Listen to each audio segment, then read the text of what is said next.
السلام عليكم تحيته أنا الله يفكر وجهي ذا كان السلام عليكم حيت يا بدنا my brother أحمد شاهور سود دو المهمة ده أقوى إنه ما أنت هالكانوا صاق لي وحاوين أيدي شيء أصحابي بريها الواحد شري البيت مقعي وكو قرية هاي مليون تايمز نوان كهذا لي خمالي بحس كتير عليه وحلو جسوا عليه لو جسوا على سيد إنه دامي هنا عمل ما فهمتين أنا جا إنا عدو بدن لي هاي أو ضد بدن وما عرفتي أنا جا إيرادنا إنا عدو إيسميان أو قبائل الإسلام العيناية أو ضد مت صومالي العيناية أو ربنا أنا جا مقعي أنا كرات كتان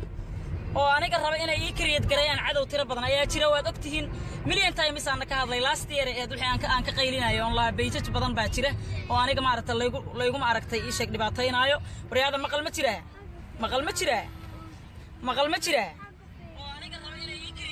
beautiful marka beejka farxiye kaba yar ku qoran tahay magacaygu ku qoran yahay oo sawirkaygu saaran yahay oo ninka xaaraya sariirta ku andaha musqusha siijeedka ugu fadhiya oo siijeedu barada waraa maxamed jabuuti waa ku salaamay waraa dadkaan u sheeg beejkaas inaan lahayn ma ogaadeen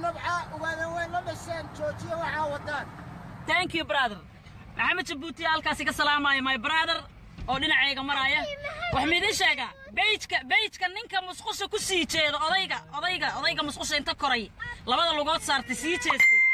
beejka la soo saaray oo la leeyahay ninkan waa ree hebelaan maqlay xaa ka jiro xataa waxay isku taray garaynayaan saa anigu wax u qoran laakiin uma qori karaan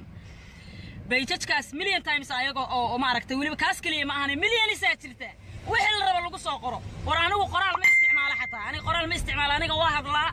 aniga live aan soo galaa ama video kaliya iska duubaa marka aan rabay inaan wax ka hadlo mideeda kale anigu wax ma caayo qofkan aniga isku dhacno ama i dhibaateeyo waa iska dhiciyaa anaan xataa caynayn aan iska dhiciyaa dadka ma fahamteen laakiin qabiil anigu ma caayo anigu shakhsi haddaan isku dhacno waa iska dhiciyaa laakiin qabiil ma caayo qabiilka meeshaas lagu soo qoray oo qabiilada Soomaalida kamid ah oo la leeyahay ree hebel waayo ama malaynaa ninkan saan musqusha ugu fadhiyo waxaas waa istubidnimo waa xuusnimo dad badan oo waxaa jira ii sheeg rabaan inay magac bulshada ku dhex yeeshaan dad waxaa jira inay hadda fanaaniin noqdaan raba oo beejajkaas iska leh ka warramahe beejajkaas dad baa kariyad gareeyay rabaan qof ay xarash u hayr inay dhibaato ku gaarsiiyaan and they want to be a fanaan they want to be a famous waxay rabaan inay magac bulshada ku dhex yeeshaan marka waxaan idiin sheegayaa beejajkaas dad baa iska leh aan anigu ogahay oo naqaano laakiin midaa jirta anigu aan ka ilbaxay inaan shakhsi magaciisa sheego taasna waa ka ilbaxay awladan honesty aha dadku evilnimada ayaga ku baraaya brother and sisters ma fahamteen evilnimada dadku ayaga ku baraaya shaydaannimada dadku ayaga ku baraaya qof kasta oo zaciima bulshada Soomaalida haduu ku sii dhex jiro ama uu magac ku dhex yeesho qofka xataa shakhsiyadiisa ay bedelayaan awal daacadaan aha waxaan dhihi jiray hebel waa isku dhacnay hebel saan u yaal hadda xariifnimaan bartay an daaragtii xataa dadka u garaaca soo ma arkinina anoo qof xarash u haaya habeen hore video aan soo duubay clip aan fanaaniin ka hadlaayo ilka cas is my brother we talk about hadalna ilka cas aniga waxba kama sheegin saad video-ga ka aragteen laakiin fanaanka kale oo ku dhaganaa waxa kariyad garaynaayo clipyada iyo ma aragtay beejajkan waxa kariyad garaynaayo lambar 1 uu ka yahay beejajka aniga magacayga lagu dhaleecaynaayo guulad simba 6 bilood oo iga caynaayo 6 bilood oo social media iga caynaayo official fan page kayga aniga aan lahaa official fan page kayga anigu aan lahaa waryaada oo 6 bilood sanad ka hor aan ka qaylinay ninkii inta badan cayada soo qoray guuladsinba ahaa behind the scene oo ahaa uu isqarinay silent killer oo ahaa haddana wuxuu bilaabay inuu ta page kala furay magacayga ku furo sawirkayga ku soo dhajiyo qabiil la caayo and he would be a fanaan ka waran he would be a famous وانا الله هذا يعني هو يسكدعي وانا يسكدعينا قفك فاريق soo galo beerka ugu istaaga beejadka aad aragtaan oo bullshit-ka oo qabiilada lagu caynayna asaga iyo noociisa dad la mid ah kariyad gareeya ma fahamteen dad fanaaniin isku sheegaya kariyad gareeya they will be a fanaan ma aha haday rabaan inay noqdaan they will be a famous wariyada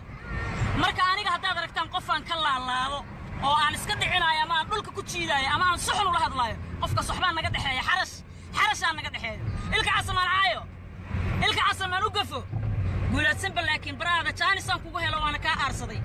101 way hadda rabta inaad aan noqoto baraada akhlaaq marka hore yeelo akhlaaq yeelo gabaraan ahay waa ka caansanahay waa ka fanaansanay walaashaha ahay gabar Soomaali Soomaaliyeed ah 6 bilood ay caynaysay 6 fucking months furiya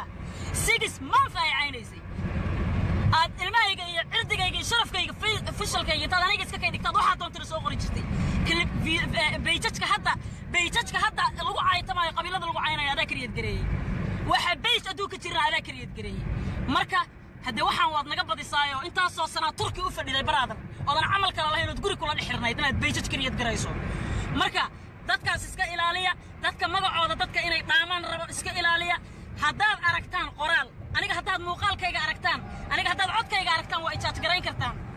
waxaa adduunka ugu nacbahay oo kale ooba igaga sii xun kuwa cadowga ah oo wax kariyad garaynaya waxaa igaga sii xun kuwa aamina oo biliif garaya waryaad aniga qabiil macaayo qabaa'ilada Soomaalidu waa isugu kaymid laakiin shakhsigii igala ama imaaga waa iska dhiciyaa ma fahanteen waa idin salaamaya wala badan aan qabsan lahaa camal aan ima hayso thank you so much guys waxyaabo kale oo badan iyo afaaro kale badan iyo howlo badan insha Allah waa idin soo wada barnaamijyada idin ku saabsan love you guys shalala